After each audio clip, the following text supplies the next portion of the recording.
Grand 2, l'évolution du monde du travail. C'est la deuxième caractéristique de cette seconde révolution industrielle. Grand A, des conditions de travail nouvelles. On passe de l'artisanat à l'industrie. En 1914, la France est la quatrième puissance mondiale, 6% de la production industrielle et 8% du commerce mondial. La France compte 39,6 millions d'habitants et la France industrielle, c'est surtout celle du Nord et de l'Est et des régions urbaines comme celle de Lyon et de Marseille.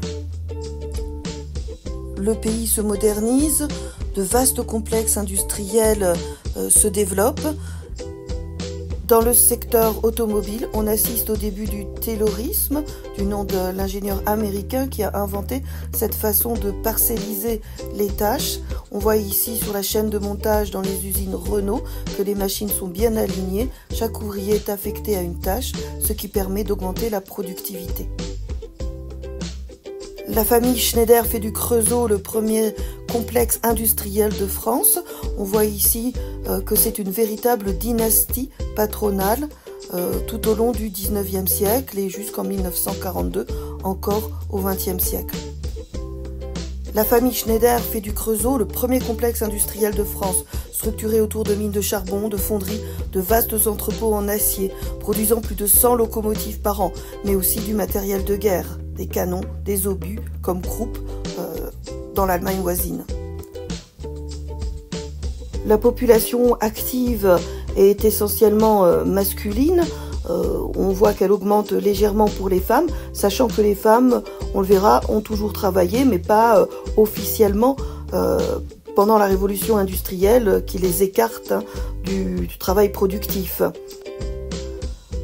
On observe la baisse du secteur d'activité dans le primaire de 56 à 39% et la montée de l'emploi dans le secteur industriel du quart environ au tiers de la population active, tandis que le tertiaire commence sa montée.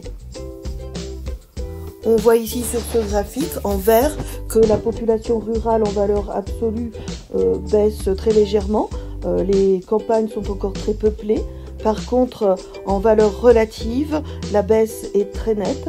Attention, les agriculteurs restent encore sur place. Ce sont plutôt les enfants, les femmes, ceux qui ne travaillent pas la terre, qui sont attirés par la ville. Ce graphique met bien en regard l'évolution comparative des ruraux et des urbains. Les ruraux en vert, dont on voit donc de nouveau la légère baisse en valeur absolue, mais la baisse très nette en valeur relative. Et en orange, les citadins, dont on voit bien la montée. Cependant, à la veille de la Première Guerre mondiale, les ruraux représentent encore un peu plus de la moitié, 56% de la population totale. Ce n'est qu'en 1936 que les urbains représenteront plus de 50% de la population totale. On a vu que la baisse du nombre d'actifs dans le secteur primaire ne correspond pas dans les pays développés à une baisse de la production ni de la productivité. Au contraire, on voit bien ici qu'il y a une augmentation de la production de céréales, de pommes de terre et de betteraves malgré des crises agricoles récurrentes. Le secteur tertiaire se développe avec de nouvelles activités comme le tourisme. On voit ici une publicité pour Thonon-les-Bains. Une nouvelle société de loisirs apparaît, certes dans un premier temps, surtout pour les plus riches. Cette publicité met en avant aussi le chemin de fer qui va accélérer les déplacements comme l'exode rural.